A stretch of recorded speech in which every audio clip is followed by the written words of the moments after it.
boarding the final frontier. The bus looked like it had been assembled during a power outage. The driver, a man whose face had been carved by wind, sun, and probably the occasional falling rock, revved the engine impatiently. I approached, now down to two suitcases, after strategically abandoning the one containing only snacks and moral support.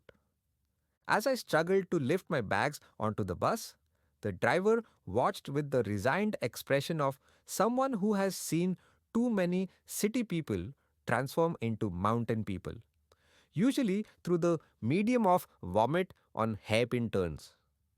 Luggage goes on top. The driver finally said, gesturing vaguely upward. On top? Yes, on roof. I looked up at the already teetering tower of bags, gas canisters, and what appeared to be a motorcycle strapped to the bus roof. Is that safe? The driver's laugh was both an answer and a warning. In mountains, nothing is safe, only necessary.